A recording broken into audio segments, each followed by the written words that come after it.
cinéma transgressif et trash japonais. Et à cette occasion, nous avons donc 3 intervenants avec moi. Alors, dans l'ordre, Raphaël Colson, qui est modérateur également, mais qui a organisé toute l'exposition que vous avez pu voir peut-être à côté du salon du livre et l'exposition aussi dans la MJC autour du cyberpunk. Donc Raphaël, si tu veux bien venir, applaudissez-le, allez-y.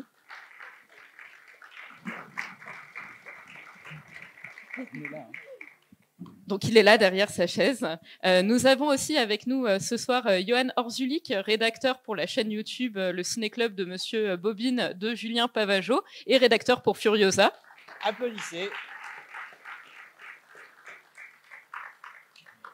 Et nous avons également avec nous Julien Cévéon, être multitâche, multilivre, mais qui vient ce soir en tant qu'auteur du livre Le cinéma enragé du Japon, sorti aux éditions Rouge Profond. Vous pouvez lui faire aussi un bel accueil.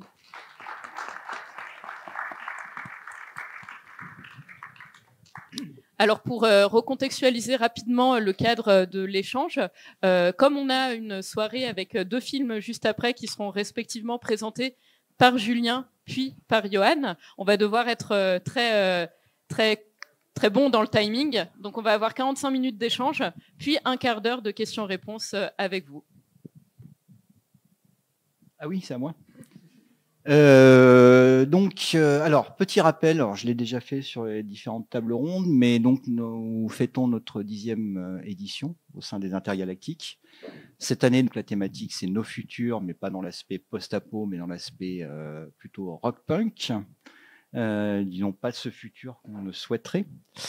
Et donc, du coup, on a un dispositif cette année. On tient, là, j'ai toujours la mission de rappeler qu'on a une programmation cinéma auquel on tient énormément. Donc, il y a eu d'abord Toxic Avenger jeudi, Brasilière qui a cartonné.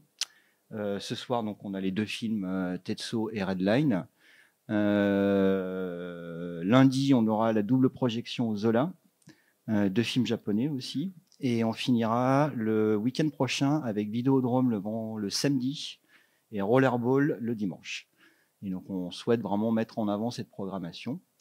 Et donc, dans le cadre de nos futurs, on a développé donc effectivement 2 expositions. Une sur le cyberpunk, puisque c'est les 40 ans d'existence de cet imaginaire.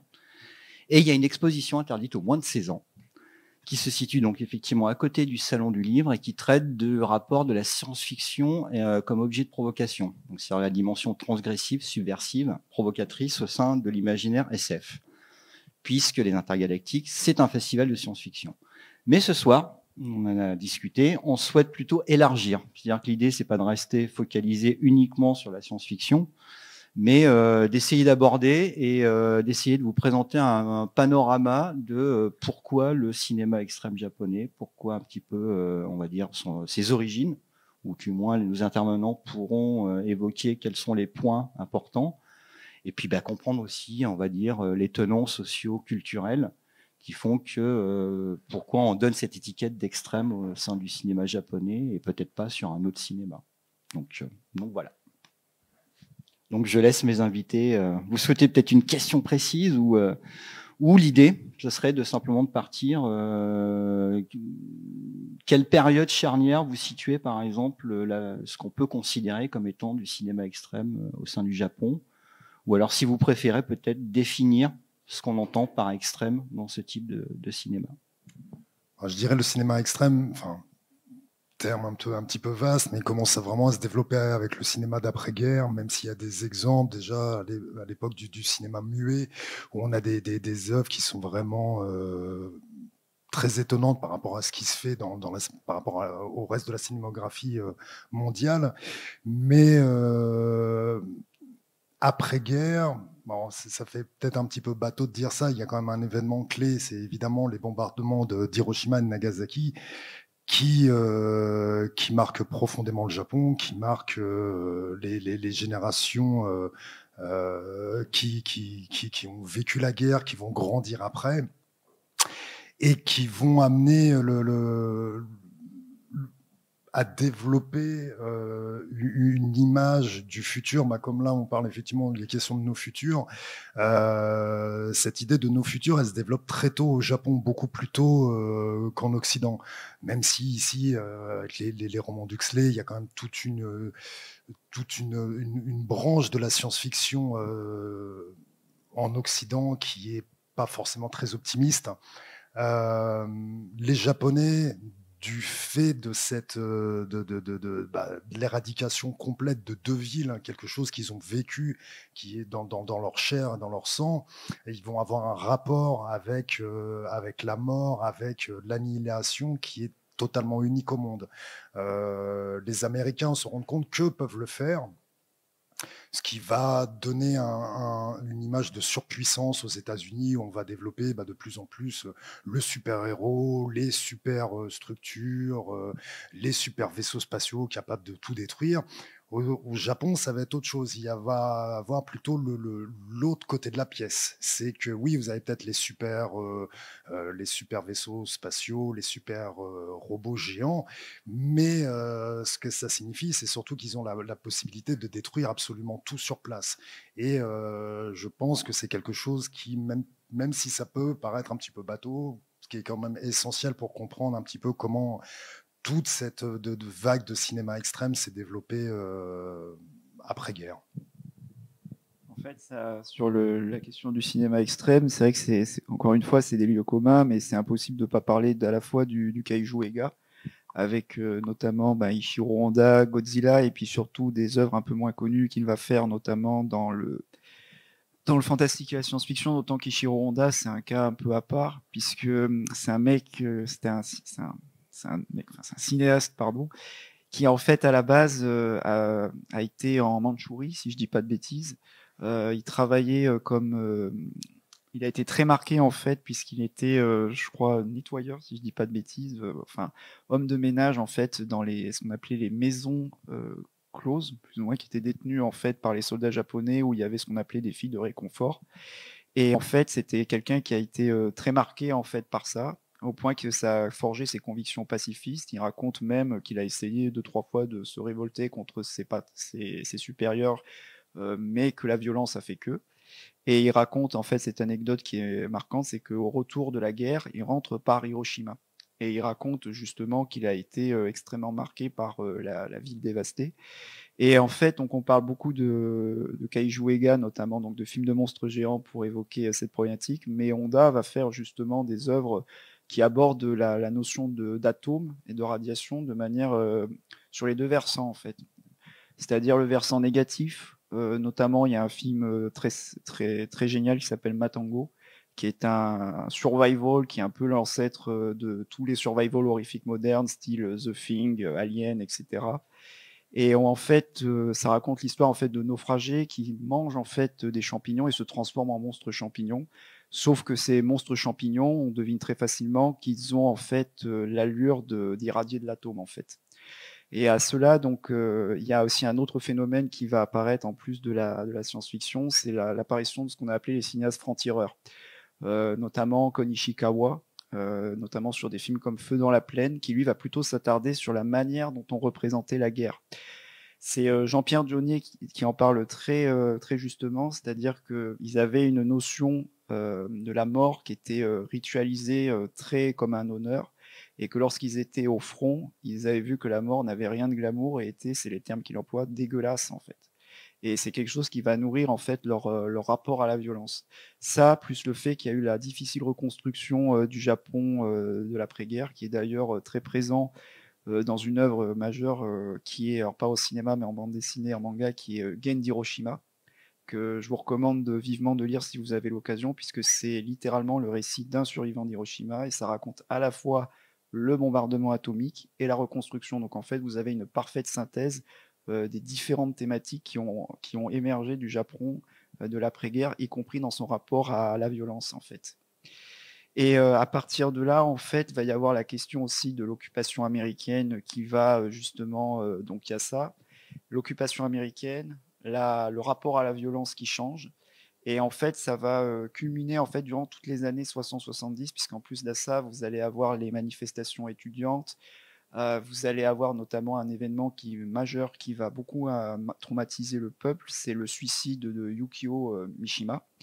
Et vous avez en fait tout un tas d'événements qui vont faire que justement cela va imprégner le cinéma, donc aussi bien du côté justement des films de science-fiction, des drames sociaux, aussi bien, ça va aussi bien de Akira Kurosawa à Kinuyo Tanaka, en passant par ce qu'on appelait les Yakuza Eiga, c'est-à-dire les films de Yakuza, comme les films de Seiju Suzuki notamment. Et après, il va y avoir une autre période charnière qui va être celle d'après, c'est-à-dire dans les années 70, avec notamment un phénomène qui va être l'adaptation de nombreux Jekika. Donc, c'est-à-dire, c'était des mangas à destination d'un public adulte qui abordait à la fois la violence, le sexe et les conflits sociopolitiques de l'époque à travers des figures assez iconiques. Et en fait, ça va se regrouper. Il y aura à la fois ce phénomène d'adaptation et à la fois, il y a deux genres qui vont culminer, qui sont donc encore une fois les films de Yakuza Eiga, qui vont d'ailleurs prendre une tangente assez particulière, puisque jusqu'à une certaine époque, ils étaient beaucoup basés sur une valorisation des clans Yakuza. Et à partir en fait, des 70, il va y avoir un revirement total très nihiliste qui va être popularisé notamment par de nombreux cinéastes, mais celui dont on retient vraiment le nom, c'est Kinji Fukasaku, avec notamment la franchise des Combats sans code d'honneur, Le cimetière de la morale, etc. Et qui en fait présente une vision extrêmement nihiliste de la représentation des Yakuza et par ailleurs des conflits qu'il y avait à cette époque. Et pour en revenir aux autres genres, c'est-à-dire sur le Pinku-Eiga, vous avez des cinéastes comme Koji Wakamatsu qui vont utiliser ce genre pour développer une vision assez subversive de leur pays. Et dans les Jigika, vous avez aussi bien des films d'action, c'est-à-dire des adaptations d'œuvres justement de mangaka, notamment je pense à un film de Kazuhiko Yamaguchi qui s'appelle Wolf Guy, avec Sonny Chiba, qui en fait, sous couvert justement d'être un film de super-héros entre guillemets japonais, parle de manière plus ou moins subtile, en fait, enfin, subversive, pardon, souterraine. Désolé pour les mots, on va dire, du contexte de l'époque. Et d'ailleurs, c'est un phénomène qui est assez marrant, c'est-à-dire que même dans le cinéma d'action, d'arts martiaux, donc les œuvres de Sonny Chiba, notamment celles qu'il a fait avec Kazuhiko Hamaguchi ou justement la série des Street Fighter, ont un regard assez désenchanté en fait sur ça. Après, sur le contexte des Jigika, c'est important de revenir dessus, puisqu'il y a plusieurs auteurs qui vont être adaptés, qui en fait forment un miroir à la fois avec la représentation du Japon féodal et un miroir avec la situation dans laquelle justement le Japon était à l'époque dans les années 70. L'un des piliers de ça, c'est bien évidemment Kazuo Koike. Donc c'est l'auteur, pour faire très simple, de Lady Snowblood et surtout de la franchise Baby Cart, alias Lone Wolf and Cub, qui a eu une influence considérable aussi bien au Japon que dans l'Occident encore aujourd'hui. Après, il y a je laisse la main pour reprendre. Alors on en est aux années 70. En fait, je voulais revenir un petit peu aussi sur cette notion d'extrême qu'on évoque ici. On parle c'est un point de vue occidental aussi. Il faut bien voir. Souvent, j'ai eu l'occasion de discuter moi avec des cinéastes japonais ou même hongkongais de la notion de violence, de la représentation de la violence, de ce qui était perçu pour nous comme extrême. Et je me souviens souvent les réponses, c'est mais pour nous ici, ça c'est des films pour enfants. Ils me parlaient de films qui étaient ultra gore. Et c'est vrai que ce qu'on perçoit comme extrême, ce qu'on qualifie de films pour adultes, ne sont pas du tout construits, marketés ou conçus pour un public forcément adulte. Il y a un exemple, c'est L'école emportée, qui est un manga quand même qui est très dur, qui est très violent, qui au Japon était destiné aux 8-12 ans. Pour ceux qui ont des enfants, vous ne le montrerez pas à vos enfants qui ont 8-12 ans. C'est quelque chose, ici, on va plutôt considérer ça, c'est du 14-18 ans plutôt. Oui, largement. Ouais. Ouais. En tout cas, c'est presque rentré dans la gamme seinen, donc plutôt pour public adulte. Parce qu'en fait, L'école emportée, c'est un jeu de massacre au total. Et le manga date de 72, si mon souvenir est bon. Et effectivement, là, on arrive un peu sur les années 70. Et là, il y a quand même un basculement qui s'opère dans les années 70. Parce que de L'école emportée, moi, je rebondirais sur Violent Jack. Donc, alors, Gonagai, je pense que vous connaissez. C'est le papa de Goldorak, de plein de choses. Et au début, en 73, il lance un manga qui s'appelle Violent Jack. C'est Mad Max avant Mad Max, mais qui effectivement, de notre point de vue occidental, donc il y a quelques planches qui sont reproduites dans l'expo, c'est de l'ordre de l'extrême, c'est extrêmement violent. Et pourtant, donc on revient sur cette question de la représentation. Je pense qu'au Japon, c'est pas plus. Voilà, c'est une œuvre qui fait partie de l'univers manga, mais qui pour nous, quand là certaines planches que je vous ai montrées, on est là, oh là là, 73. Et puis de montrer que du coup, cet imaginaire, par exemple, dit Mad Maxien, il y a des racines qui se trouvent aussi au Japon, quoi. Et que, pour l'anecdote, c'est que Ken le Survivant, le manga de Burozan et Hara, s'inspire tout autant de Mad Max, puisque le manga date de 83, mais tout autant de Violent Jack. Et ça, c'est important de pouvoir aussi souligner ça. Donc voilà, c'était juste cette petite aparté manga années 70. Tout à fait, c'est vrai qu'on prend des figures comme Osamu Tezuka ou Go Nagai qui sont reconnus mondialement comme des dessinateurs phares de l'école japonaise. Ils ont été très loin tous les deux dans des représentations sexuelles, des représentations de la violence, alors qu'on a cette image un petit peu très gentille de Tezuka ou même de Go Nagai. Go Nagai, on prend Devilman, qui est vraiment un de ces mangas clé qui a été après adapté en animé. Il y a même eu un film assez catastrophique d'ailleurs, il y a ça quelques années, un film live.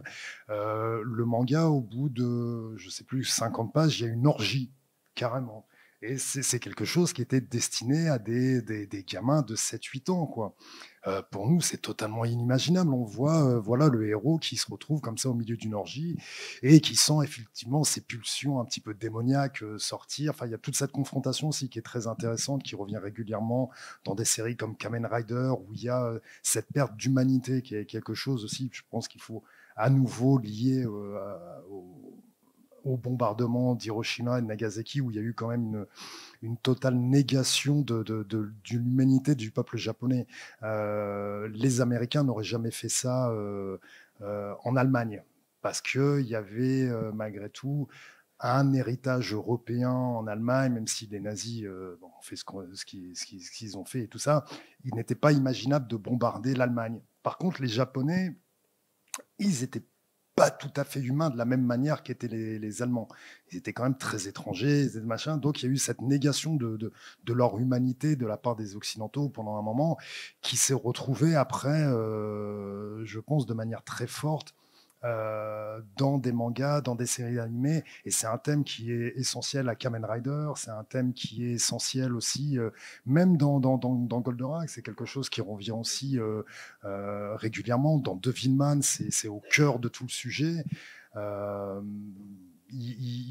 Ça, je pense que c'est plus que la représentation de la violence, c'est quelque chose qui est extrêmement important pour comprendre le fonctionnement un petit peu de cette branche que nous qualifions d'extrême, mais qui n'est pas toujours, en tout cas pour des classiques comme ça. Maintenant, il y a des films qui sont totalement extrêmes, assumés comme tels, même pour les Japonais.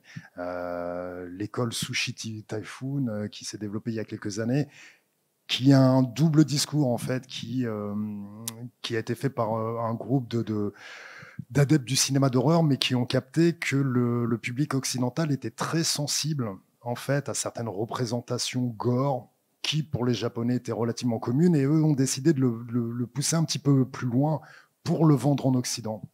Et ça a donné des films comme Robo Geisha, Zombie Toilet, des concepts qui sont tellement fous, des films qui n'ont pas forcément fait beaucoup de bruit au Japon. Ça reste vraiment un truc de niche au Japon, mais par contre, ils ont fait énormément de travail sur les marchés de films pour essayer de les vendre en Occident. Et ces films se sont très bien vendus aux États-Unis, en Angleterre. Il y en a pas mal qui sont sortis en France, d'ailleurs, en Italie, en Espagne. Et en fait, ces films ont beaucoup plus cartonné à l'étranger qu'au Japon, parce qu'ils répondent en fait à cette imagerie qu'on a du cinéma extrême japonais, ce qu'on recherche, ce qu'on a envie de voir dans ce cinéma extrême. Et c'est vrai que ces réalisateurs ont compris qu'il y avait un marché là-dessus, qu'il y avait quelque chose, mais qui est beaucoup plus destiné en fait au public occidental qu'au public japonais. Quand on prend Baby Cart, la série des Baby Cart, Lone Wolf and Cub, qui est extrêmement saignante, Pour nous, on reprend les critiques françaises ou même américaines lorsque ces films sont sortis en Occident dans les années 70. C'était quelque chose de totalement hallucinant de voir ces geysers de sang qui sortent suite à une simple coupure de sabre. Au Japon, je me souviens avoir vu des critiques, je crois qu'ils n'évoquaient même pas une seule fois le sang qui gicle dans le film. C'est là où on se rend compte un petit peu aussi de toute la différence de notions et de choses qui ont des impacts sur nous et qui va être capable d'impacter le public japonais. Yuan. Si. Difficile de rebondir, mais c'est vrai qu'effectivement, il a très bien résumé ces Véons, tout le truc. C'est vrai qu'effectivement, je pense que pour rebondir plus sur l'appréciation occidentale, c'est vrai que tous ceux qui sont nés dans les années 80-90 se souviennent des shows télé japonais, style les Super Sentai et tout. Et c'est vrai que quand on en regardait certains, genre les Bioman ou même les Liveman, etc., il y avait souvent des sujets qui étaient considérés comme très, enfin, qu'on s'attendait pas à voir en fait pour des shows à destination des enfants, alors pourtant ça l'est en fait. Notamment sur tout ce qui est les représentations de la violence, de la mort, voire même du sadomasochisme. Il y avait déjà des éléments comme ça dans ces œuvres-là. Après, ce qui est intéressant, c'est que à passer les années 70, en fait, il va y avoir la fameuse bulle spéculative des années 80 et qui en fait va faire en fait qu'une partie en fait de ces qu'en fait dans le cinéma japonais ça va justement ça va être un peu particulier en fait parce qu'il va y avoir une espèce de schizophrénie, c'est-à-dire que pendant un moment, enfin pendant cette période-là, sous l'impulsion notamment de Kadokawa, qui était justement, pour faire très simple, donc c'est un héritier d'une très célèbre maison d'édition au Japon, il va y avoir l'idée en fait de concurrencer les blockbusters américains. Donc notamment en ligne de mire Star Wars. Et en fait, à partir de décalques au départ de Star Wars, il va engager notamment des réalisateurs mercenaires, donc justement Kinji Fukasaku, pour réaliser en premier lieu donc ce qui était à l'époque, je crois, le film le plus cher du cinéma japonais, qui était Virus.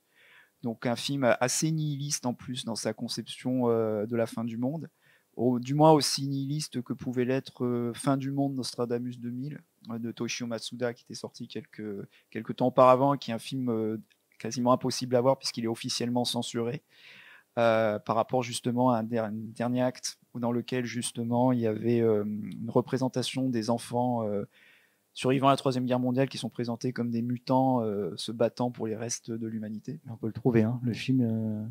Ouais, faut bien le chercher. Hein. Ouais, mais moi je l'ai trouvé, hein, par exemple. Aussi. Donc on arrive, ouais. en grattant sur certains sites, on peut arriver à le trouver. Ouais. Et effectivement, la séquence des enfants mutants, il faut l'avoir vue. Et en fait, donc à partir de là, donc après Virus, en fait, ce qui va être totalement schizo, c'est-à-dire que Kadokawa va confier à Fukasaku notamment des Shambara, soi-disant grand public, comme Samouraï Réincarnation, qui est un film en contraire avec une imagerie graphique qui annonce justement les délires qu'on va retrouver dans Hokuto no Ken, justement, avec ces espèces de rapports à la crucifixion, etc. Et aussi un décalque, apparemment, un film qui était censé être tout public, qui s'appelle La légende des 8 samouraïs, avec notamment donc toutes les stars, c'est-à-dire de la Japan Action Club, c'est-à-dire Sony Chiba, Etsuko Shiomi, et bien sûr Hiroyuki Sanada, que vous, les plus jeunes, vous connaissez pour l'avoir vu obligatoirement dans des grosses productions occidentales, style Avengers Endgame, le dernier Mortal Kombat, le dernier Samurai, etc.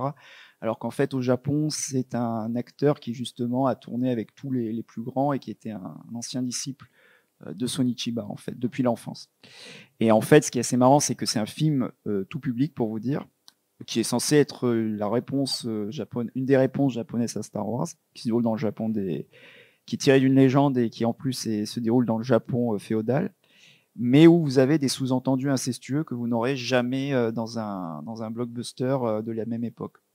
Par ailleurs à ça, vous allez avoir l'émergence de la scène punk, qui va arriver au même moment, donc à la fin des années 70, début 80. En partie, bien sûr, par rapport à la musique, mais aussi par rapport au phénomène qui a été Mad Max. Et vous allez avoir donc des cinéastes qui vont s'embrancher dans cette veine-là, qui sont notamment l'un des piliers de ça, c'est Sogo Ishii, avec notamment des films comme Crazy Thunder Road et puis Burst City. Burst City qui est un film assez hallucinant puisque c'est littéralement Mad Max, mais avec un concert apocalyptique, avec tous les grands noms de la scène punk japonaise de l'époque. Et en fait, ce qui est intéressant, c'est Shogo Ishii, c'est qu'il il a une thématique qui était assez récurrente dans le cinéma japonais subversif. C'était la question de l'embrigadement. C'est-à-dire que quand vous voyez Crazy Thunder Road, c'est des punks qui vont se faire embrigader par une armée à vocation patriotique, voire nationaliste. Et le film est assez désenchanté sur ça, c'est-à-dire que la figure héroïque qui apparaît à la fin est assez pessimiste en fait. Et c'est un élément que vous allez retrouver, la question d'embrigadement, vous allez même la retrouver chez un cinéaste comme Nobuhiko Obayashi, avec notamment un film comme The Hemet School, qui raconte une invasion extraterrestre dans un collège, et où en fait c'est toute une critique de la notion d'embrigadement militaire en fait. Et avec en filigrane la question de savoir si justement en fait la jeunesse japonaise va arriver à s'intégrer dans l'ultralibéralisme japonais, enfin qui va gangréner, on va dire, la société japonaise des années 80. Ça, c'est un truc qu'on retrouve souvent, c'est-à-dire que pour vous donner un exemple, par rapport à revenir à la thématique du cinéma extrême, le producteur Kadokawa n'hésitait pas à produire des films ultra violents avec justement des idoles en fait. Notamment l'idole, alors je ne sais plus le nom, celle qui jouait justement dans La Légende des 7 samouraïs et dans Emmett School, qui était une idole très connue au Japon, mais qui en gros, il l'a fait jouer littéralement une héritière de fille de Yakuza, enfin de chef Yakuza, et qui dégomme littéralement ses concurrents avec en tenue d'écolière, avec une mitraillette à la main en fait. Donc, pour vous dire un peu la situation qu'il y avait à l'époque. Et en parallèle de ça, va y avoir bien sûr l'explosion du phénomène de l'animation japonaise, enfin plutôt du renouveau de l'animation japonaise, avec deux phénomènes. Donc c'est bien sûr l'apparition des OAV, avec notamment pas mal, on va dire, de cinéastes très talentueux qui venaient beaucoup pour la plupart du même studio qui était Madhouse. Ça va notamment de Rintaro en passant par Yoshiaki Kawajiri. Et bien sûr, il y a l'explosion, on va dire, des animés comme Akira, etc., qui en fait synthétisent. Akira, c'est une œuvre qui synthétise, on va dire, toute l'histoire du Japon de l'après-guerre à travers une œuvre de science-fiction, et aussi bien la version papier que la version animée. Et est-ce que tu peux redéfinir ce que sont les OAV ? Les OAV, donc c'est tout pour faire très simple, c'est justement des films d'animation qui étaient destinés uniquement au marché de la vidéo, et c'était un magnifique terrain d'expérimentation pour de nombreux cinéastes.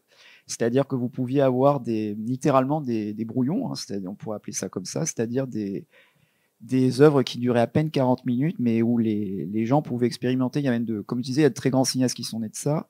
Et donc ça va, donc comme je disais, de Kawajiri. Et si je dis pas de bêtises, je crois que L'œuf de l'ange, le film de Mamoru Oshii, était un OAV à la base. Et donc à partir de là, on va dire que ça reprend, on va dire, à partir de la fin des années 80 et surtout le début des années 90, il va y avoir un autre phénomène qui quelque part fait écho à ce qu'on a pu avoir dans les années 70, qui est en fait la fin de la bulle. Il y a plusieurs événements qui vont frapper le Japon et qui vont avoir une influence considérable sur leur cinéma et leurs œuvres. Il va y avoir la fin de la bulle spéculative au Japon, donc ça va créer une crise économique. Il va y avoir le tremblement de terre de Kobe, et enfin, il va y avoir les attaques au gaz sarin dans le métro de Tokyo par la secte Aum Shiriku.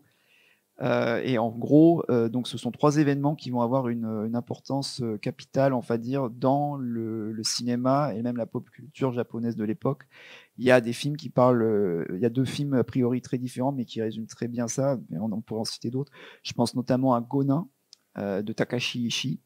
Takashi Ishii, qui à la base, en plus, a un parcours qui pourrait synthétiser tout ce qu'on vient de dire, puisque à la base, c'est un mangaka qui avait travaillé dans les Gegika érotiques dans les années 70, avant de se lancer dans une carrière de scénariste. Il avait notamment écrit Evil Dead Trap, qui est un peu la matrice des films, probablement on peut dire la matrice des films de James Wan, notamment Saw ou même Malignante.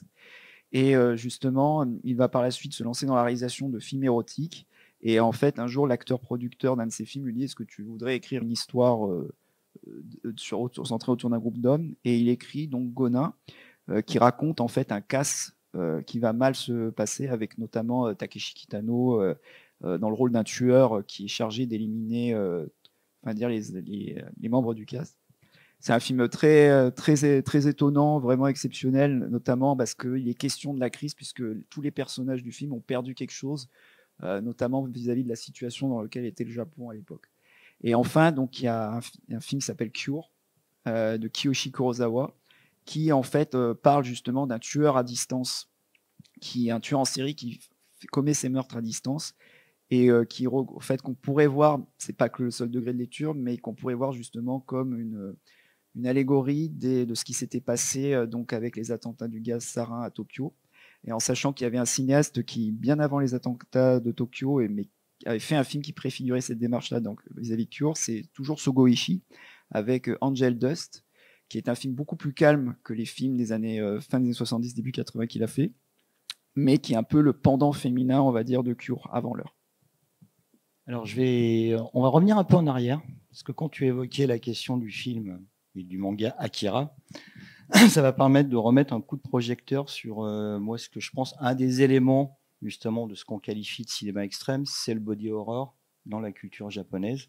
Et j'aimerais bien qu'on puisse aborder, donc peut-être évoquer quelques références. Donc, il y en a une que vous allez voir d'ici peu de temps, et pouvoir revenir là-dessus et se poser la question, est-ce effectivement le body horror est un élément central, ou si c'est un des éléments de ce qu'on qualifie de cinéma extrême?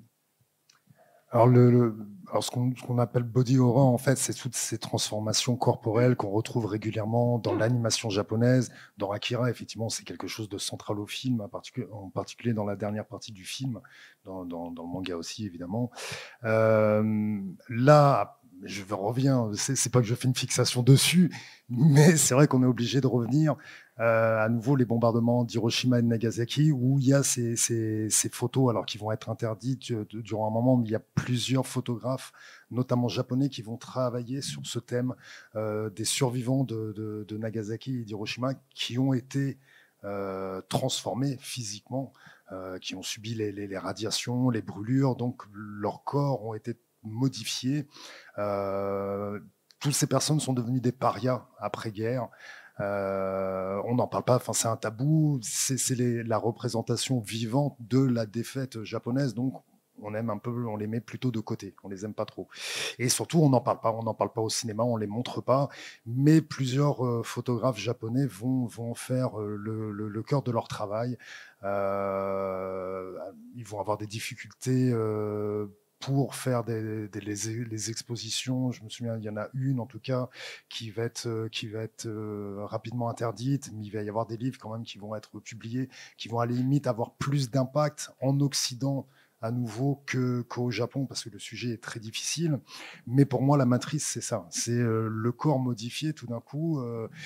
C'est pareil, c'est quelque chose qu'ils ont vécu dans leur propre chair. Et c'est quelque chose qu'on retrouve après dans Devilman, effectivement, où les corps se déforment, se transforment.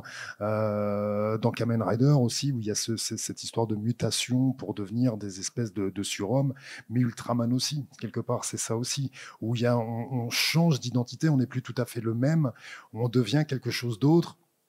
Et moi, je pense qu'il y a quelque chose il faut ramener à nouveau à ce thème-là. C'est quelque chose qui a profondément marqué, même si maintenant, il faut se rendre compte, c'est quelque chose qui a été très important, je pense, pour les générations des années 50, 60, 70, 80. Maintenant, lorsqu'on parle de ce sujet avec des dessinateurs, des romanciers ou des réalisateurs, qui sont nés à la fin des années 70 ou qui ont vraiment commencé à travailler dans les années 90, 2000, c'est quelque chose qui marque beaucoup moins. Pour eux, c'est quelque chose de très lointain. Ils sont conscients, effectivement, des bombardements. C'est quelque chose qui leur parle, mais ils vont pouvoir jouer peut-être avec cette imagerie d'une façon beaucoup plus légère, ce que ne pouvaient pas faire leurs parents ou leurs grands frères, leurs aînés en tout cas. Et cette notion de destruction totale n'a plus tout à fait le même sens maintenant avec les nouvelles générations d'artistes qu'elle a pu avoir il y a 20, 30, disons plutôt 30 ou 40 ans. C'était des artistes qui ont vraiment baigné dans ça. Maintenant, ces notions de destruction totale, d'annihilation, je pense, ont pris des chemins un petit peu différents par rapport aux générations précédentes, en tout cas.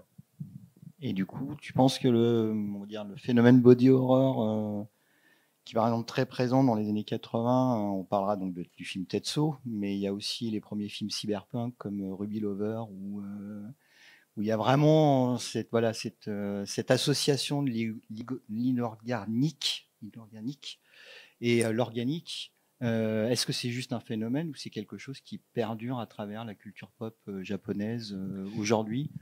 Alors ça perdure, je crois vraiment, effectivement, c'est devenu un véritable sous-genre qui a pris maintenant sa place, même si c'est quelque chose un petit peu de niche, mais qu'on peut lier en partie aussi à l'eroguro, l'érotique grotesque, qui a été un phénomène qui s'est développé dans les années 20 au Japon, avec des auteurs comme Edogawa Rampo, qui ont développé une espèce d'imagerie érotique et sexuelle un petit peu déviante, un petit peu voilà, quelque chose d'un petit peu dévergondé qui s'est développé de plus en plus dans le temps, mais qu'on peut faire remonter aussi bien plus tôt avec les estampes, où dès le XVIIe, XVIIIe siècle, on a des estampes où on voit des pêcheuses de perles qui sont en train de copuler avec des poulpes. Voilà, c'est des images quand même qui existent au XVIIe siècle, quelque chose qu'on ne retrouve pas forcément en Occident, même s'il y a eu des gravures dès l'Antiquité où on voyait chez les Grecs et les Romains voilà, les faunes qui s'attaquent aux femmes. Mais bon, c'est quand même une représentation un petit peu différente. Et maintenant, effectivement, il y a eu tout ce courant, et je pense qu'il a été exacerbé par un autre phénomène. Tu parlais de plusieurs phénomènes sociaux qui ont été effectivement clés, notamment l'attentat au gaz sarin. Il y a un autre phénomène aussi pour moi qui est très important, qui se développe à la fin des années 80 et dans les années 90, après justement la bulle économique. C'est les vagues d'attaques violentes et mortelles de jeunes Japonais. Qui s'attaque soit à d'autres jeunes, soit à des adultes, qui est un phénomène tout à fait nouveau. Alors, c'est pas pour dire qu'il n'y a pas eu de tueurs en série avant, qu'il n'y a pas eu de jeunes qui ont commis des crimes. Dès les années 60, par exemple, il y a eu un film qui s'appelait Eke Serial Killer, qui a été fait par Masao Adachi et Koji Wakamatsu, qui suit un petit peu le parcours d'un tueur en série japonais.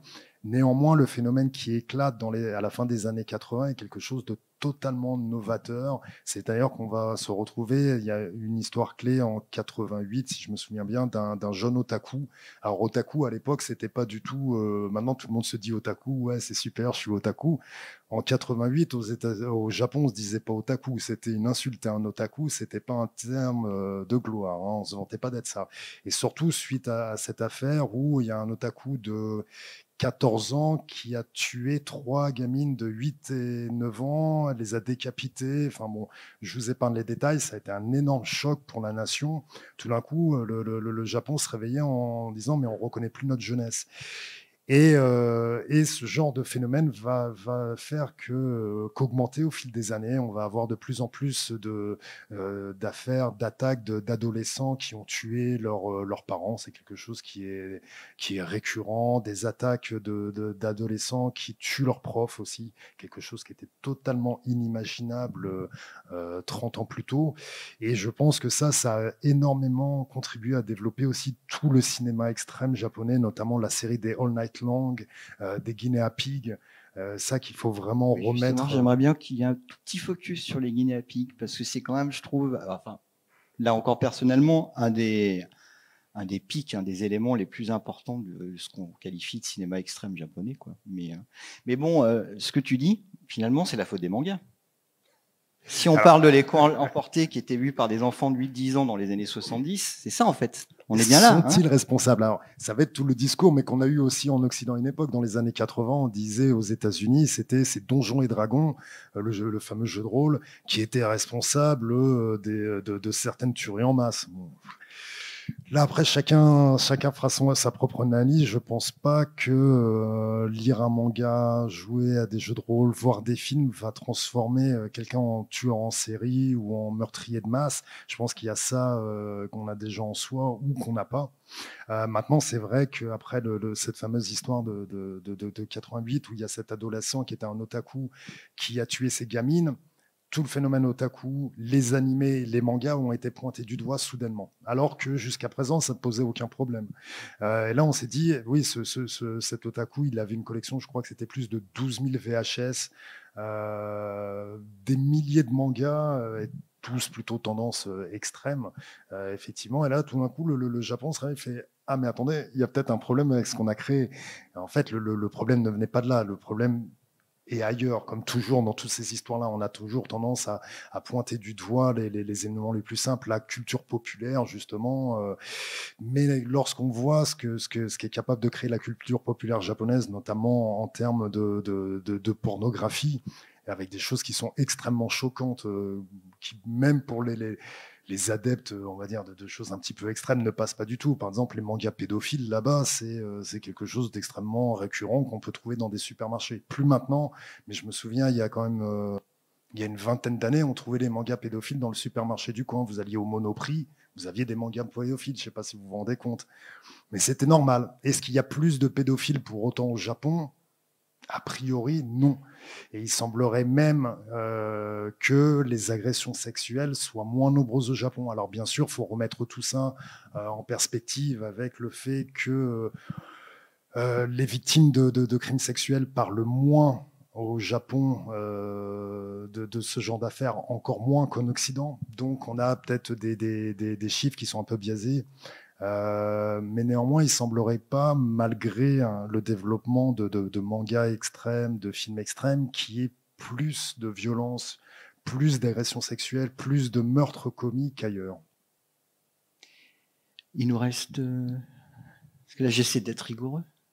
Il nous reste 4 minutes avant l'échange avec notre cher public. J'aimerais juste, peut-être qu'on puisse juste une petite ouverture sur la réception occidentale. Et donc peut-être utiliser Guinea Pig, par exemple, comme exemple, mais de voir juste quel est notre rapport. C'est-à-dire, là, on a un peu évoqué ce qui détermine ce qu'on qualifie d'extrême dans la culture japonaise pop, et de voir, peut-être d'évoquer brièvement l'impact que ça a par rapport à l'Occident, quoi.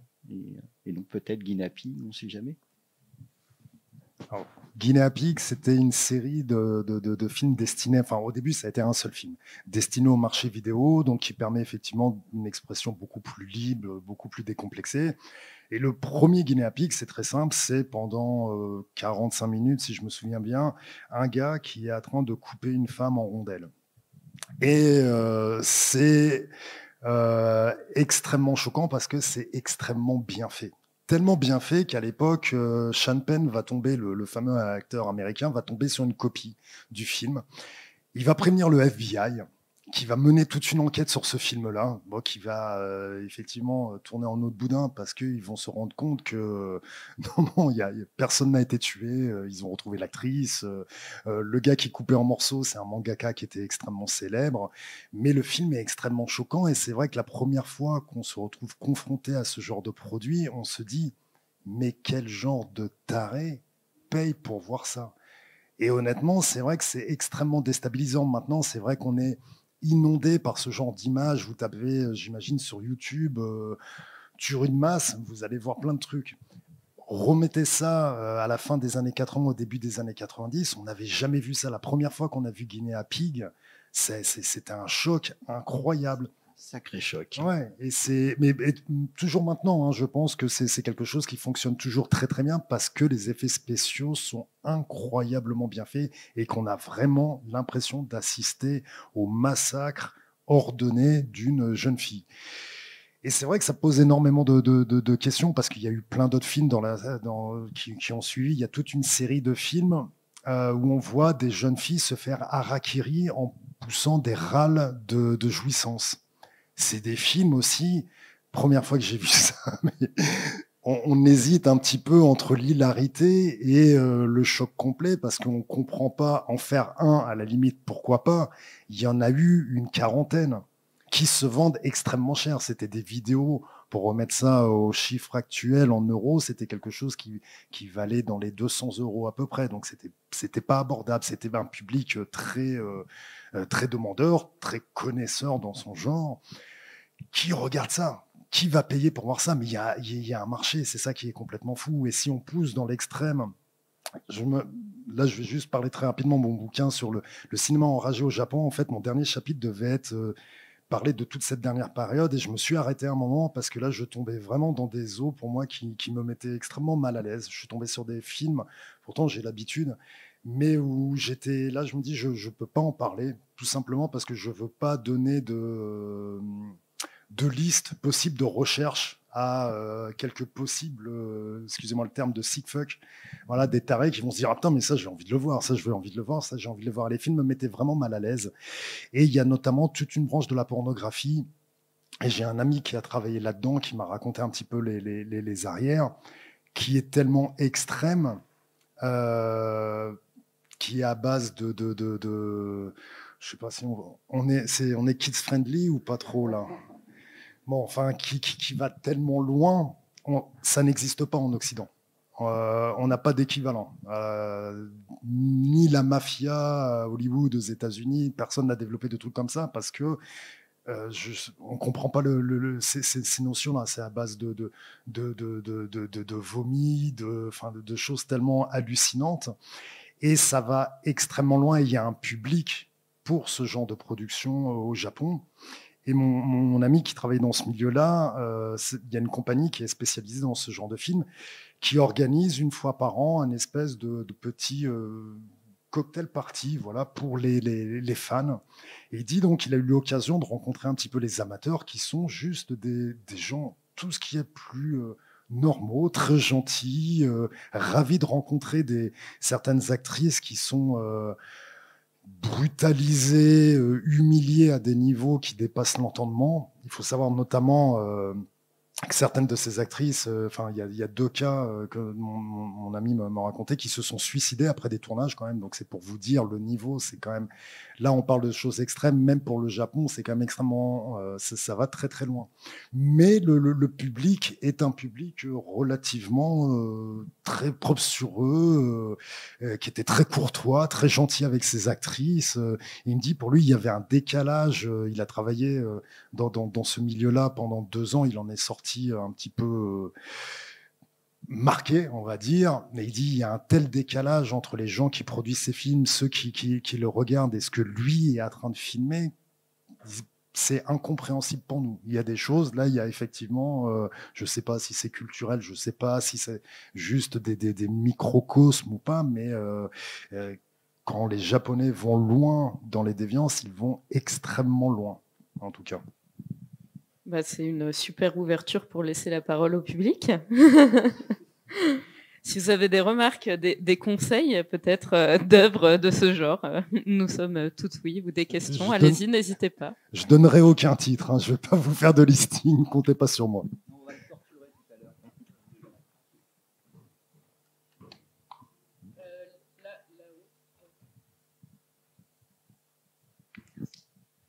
à l'heure.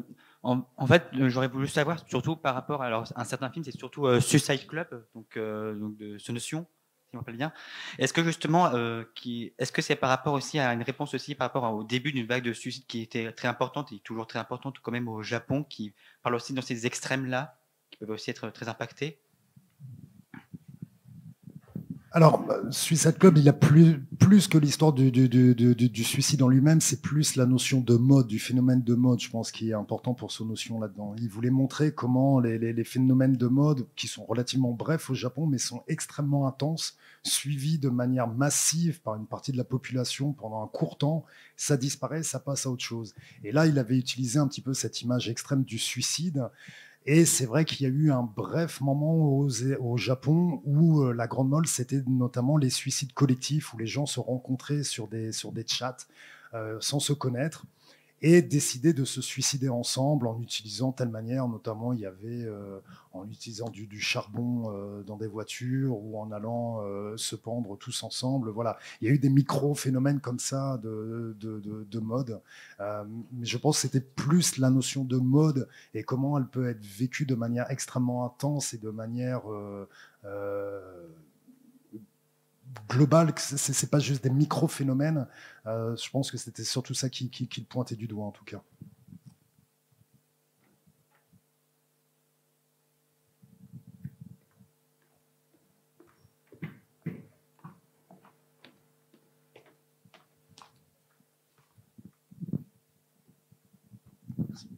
Bonsoir. J'ai l'impression, mais peut-être à tort, qu'en fait le body horror est né un peu en même temps aux États-Unis qu'au Japon, avec Cronenberg comme il y a Vidéodrome la semaine prochaine, parce qu'il y a eu des films pour moi qui sont dans les années 70 aussi. Et je sais pas s'il y a une influence entre Amérique et Japon. Enfin, je sais pas si le Japon était cloisonné ou si les films se voyaient d'un continent à l'autre, s'il y a une influence aussi des deux côtés. Il y a, alors, je vais essayer de ne pas spoiler ta future présentation. Mais pour faire très très simple, très rapide, il y a effectivement toujours eu un échange entre les influences japonaises et américaines. que ce qu'on en a parlé tout à l'heure, aussi bien dans le domaine du blockbuster que dans le domaine du body horror, c'est plus qu'évident. Alors, je vais pas spoiler, mais disons que, voilà, pour faire très simple, pour ce qui est de Tsukamoto, par exemple, c'est un fan de Cronenberg, en fait. Et ce qu'il faut savoir, c'est que sur tout ce qui est body horror, il y a sur certaines icônes horrifiques occidentales, il y a carrément un certain fétichisme, en fait. Par exemple, Hellraiser au Japon, donc Pinhead, c'est considéré comme une icône du sadomasochisme, au Japon en plus. Et donc de ce point de vue-là, non, c'est clair, mais c'est pas si différent que ce qu'on peut avoir justement du côté du space opéra, par exemple. Par exemple, on sait très bien que l'école Metal Hurlant a eu une énorme influence sur tous les grands mangaka, etc. Et ensuite, ça a été un phénomène inverse, c'est-à-dire que, par exemple, Otomo, tout ça, ont énormément influencé des gars comme Jeff Darrow, etc. En fait, c'est vraiment quelque chose de cyclique et ça continue encore aujourd'hui. Vous prenez par exemple des films, même un film a priori très éloigné comme Logan, c'est une relecture de western de Baby Cart dans l'univers des X-Men. C'est-à-dire que la dynamique du duo entre Logan et la petite fille X, c'est une relecture de Ogami Ito et de Daigoro en fait. Donc ça, c'est pas nouveau, ça a toujours été et ça continue. Donc voilà. Et si la question du body horror vous intéresse, on aura une table ronde autour de ce sujet demain. Je ne sais plus à quelle heure, mais vous pourrez retrouver tout ça dans le programme.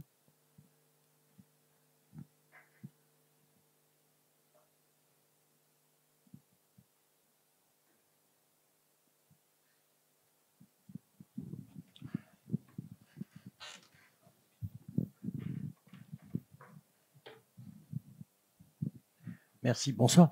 Et alors, j'avais jamais entendu parler de Guinea Pig avant ce soir, mais est-ce que vous êtes vraiment certain que ce soit un phénomène purement japonais? Je me rappelle, Cannibal Holocaust avait eu les mêmes problèmes, avait dû prouver que les acteurs étaient vivants, avait dû prouver même qu'ils n'avaient pas acheté de cadavres, qu'ils avaient dû vraiment acheter des animaux pour nourrir les poissons à l'époque. Donc, il y a eu pas mal de, voilà, il y a eu Cannibal Holocaust qui a eu ces problèmes-là, il y avait eu Piranha avait eu ces problèmes-là aussi. Donc, finalement, est-ce que c'était pas une mode de provocation post-punk début 80, quoi?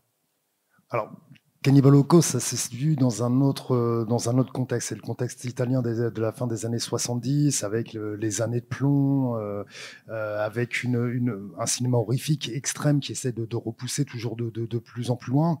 Mais la grande différence avec Guinea Pig, c'est que Cannibal Holocaust, il y a quand même une trame scénaristique. Il y a une histoire, même si elle est relativement fine, mais il y a un véritable récit. Dans Guinea Pig, il n'y a rien. Il y a une caméra qui filme du début jusqu'à la fin un gars en train de couper une femme. Point barre. Et c'est quelque chose qui est extrêmement choquant. C'est-à-dire qu'il n'y a pas de. Il était une fois une gentille jeune fille qui s'était perdue dans les bois et qui était tombée entre les mains d'un méchant sadique. Pas du tout. Ça commence, c'est quelque chose d'extrêmement brut qui se veut rentre dedans, qui perd pas de temps justement dans certaines personnes à l'époque ont été voir Cannibal Holocaust justement pour les scènes extrêmes. Mais il faut attendre un certain temps. Là, justement, il n'y a pas de perte de temps. On va directement au cœur du sujet. C'est ça qui est totalement étonnant, qu'on n'a jamais vu avant. Et en plus, il y avait un aspect légende urbaine, en fait.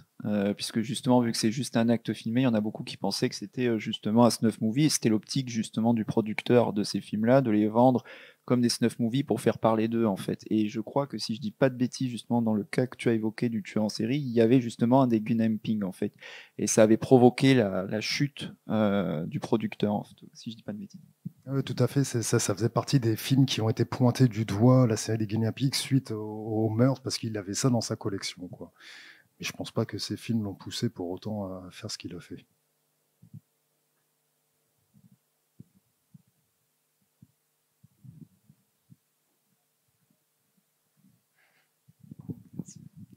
Bonsoir.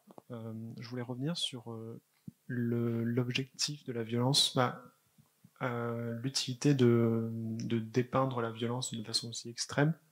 On peut imaginer, après l'après-guerre, une façon de témoigner.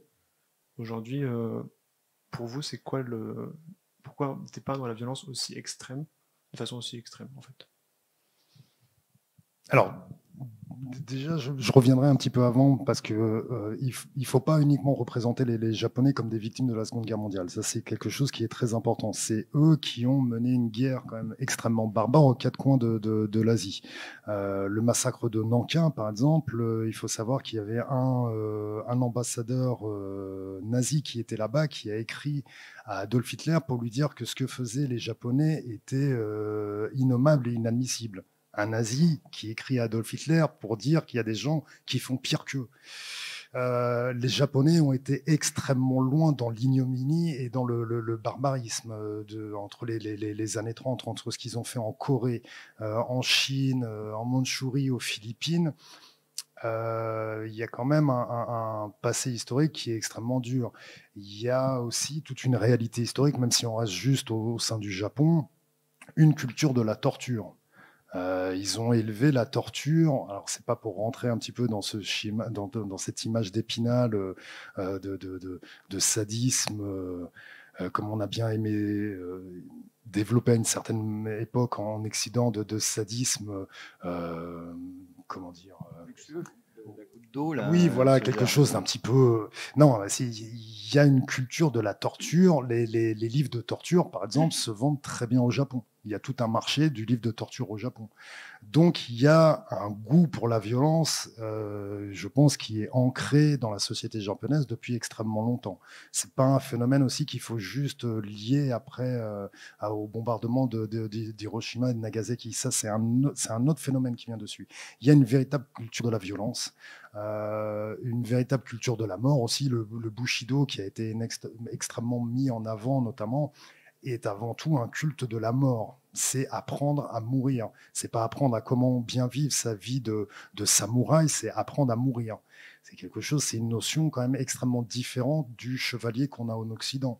Le chevalier en Occident, il y a justement toute cette culture de apprendre à aider les autres, apprendre à bien vivre en respectant certains codes.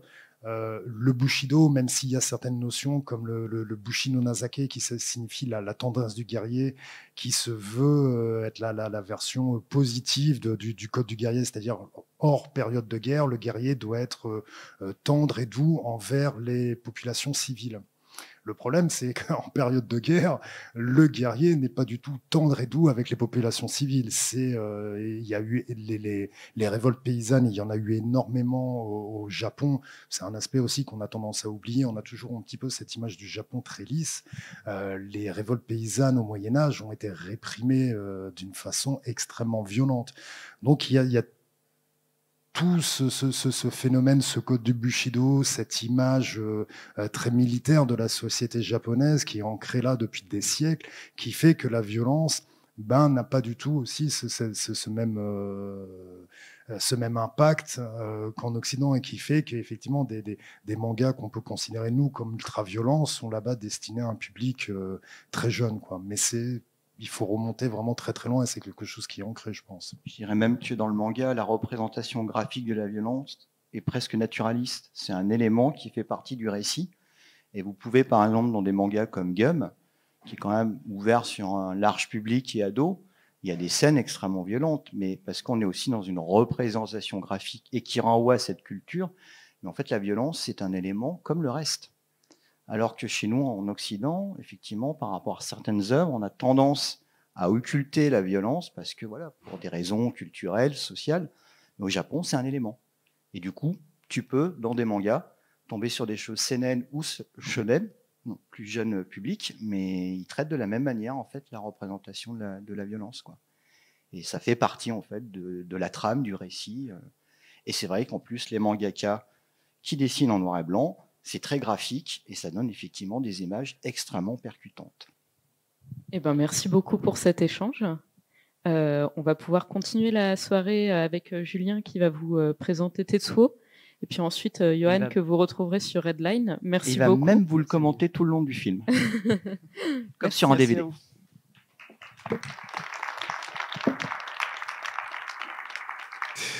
Bonsoir et bienvenue donc pour cette projection de Tetsuo de Shinya Tsukamoto, film de 1989 qui avait été à l'époque une petite révolution en fait pour tous les amateurs de cinéma populaire japonais, de cinéma hors norme.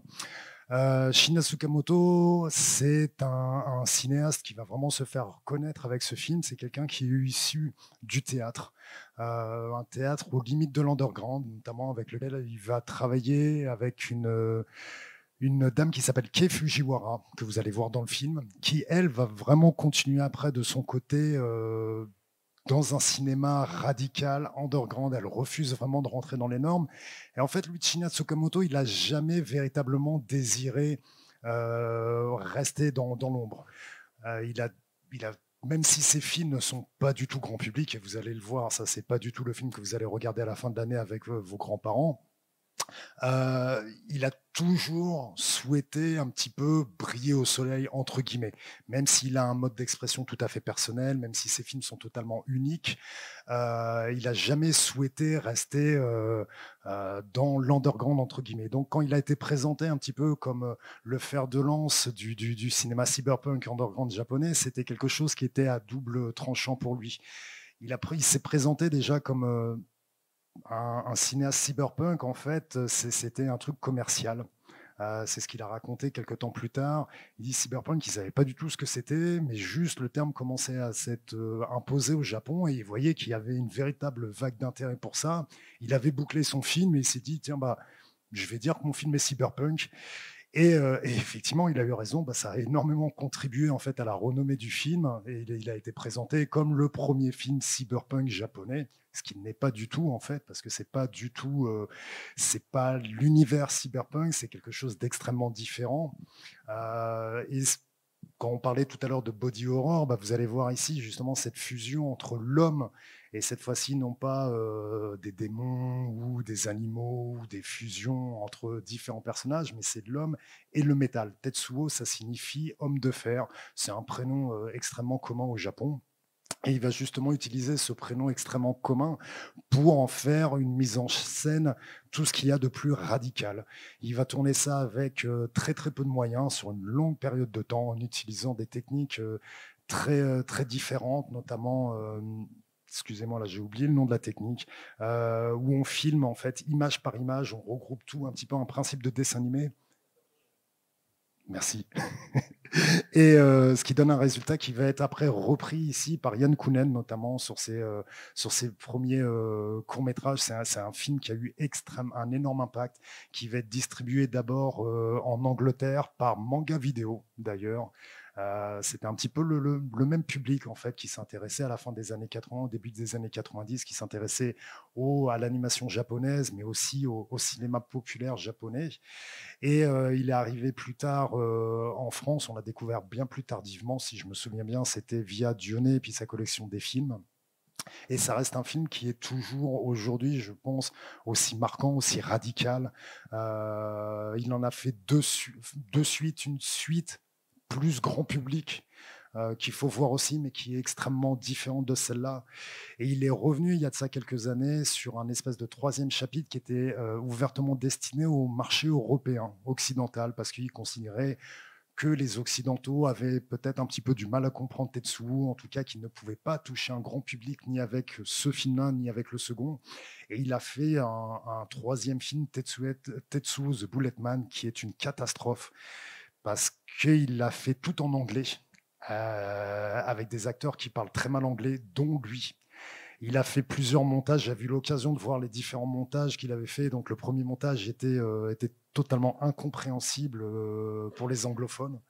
Il a refait un doublage en coupant dedans, c'était difficile, il a fait un troisième montage. Et c'est un film qui est extrêmement pénible en fait, parce qu'il a fait une caricature de ce qu'il pense être ce que les Occidentaux attendent d'un film. Et il s'est basé sur ça, sur quoi? Sur les attentes produites par les majors américaines, c'est-à-dire grosso modo l'univers Marvel et tout ça. Et quand vous voyez ce film-là, vous dites non, on ne peut pas le transformer pour l'Occident, c'est pas possible. Et pourtant, c'est ce qu'il a essayé de faire. Donc, oubliez, si vous êtes intéressé après par le travail de Tsukamoto, n'essayez pas de voir le troisième, d'ailleurs qui n'a jamais eu de distributeur en France, je crois. il n'est pas sorti. Hein. Je me souviens, il y avait un distributeur qui avait essayé de le faire et bon, il s'était cassé le nez avec. C'est vrai que le film était très difficile.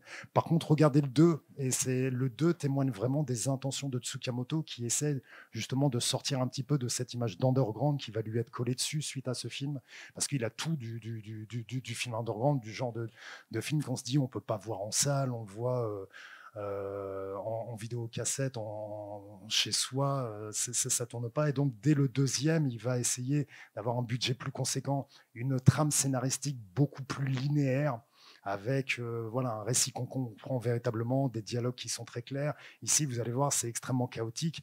Il y a un véritable récit, il y a un véritable scénario, mais il n'utilise pas forcément énormément de dialogue pour faire passer son histoire. C'est avant tout une expérience visuelle intense et sonore aussi. Il travaille énormément sur le son, qui rejoint un petit peu, tout à l'heure, on parlait de cette branche de la culture populaire japonaise qui s'appelle Eroguro, donc érotique grotesque. Lui, il va pousser cette image d'érotique grotesque très loin parce qu'il va avoir des fusions sexuello-métalliques qui sont assez trash, évidemment. Hein. Vous pouvez imaginer une perceuse qui rentre dans un corps, même si on est très déviant, même adepte de certaines pratiques sexuelles, ça fait mal. Et après, il est parti sur des films extrêmement différents. Il a fait après Gemini, il a fait Bullet Ballet, des films qui questionnent souvent la notion de corps au Japon et à Tokyo. Tokyo est quelque chose d'extrêmement important dans son film. C'est un petit peu le Tetsuo, ça représente, c'est ce qu'il m'avait raconté, c'était comment lui se percevait dans le Tokyo de l'époque où, en tant que japonais, il était totalement annihilé par l'environnement, comment la ville écrasait les individus et en fait niait un petit peu leur existence, et comment le bitume, le fer commençait à prendre un petit peu le dessus sur les individus. C'est quelque chose qui va revenir régulièrement dans tout son travail. Et si ce film vous parle, justement, penchez-vous un petit peu sur le reste de sa carrière, ça vaut vraiment le détour. Et c'est un réalisateur maintenant qui est moins présent, qui est devenu acteur par la suite. Il a joué dans plusieurs dizaines de films. Il s'est plus intéressé à une époque d'ailleurs à la comédie, enfin, en tant qu'acteur, qu'à la réalisation. Maintenant, il est beaucoup moins présent.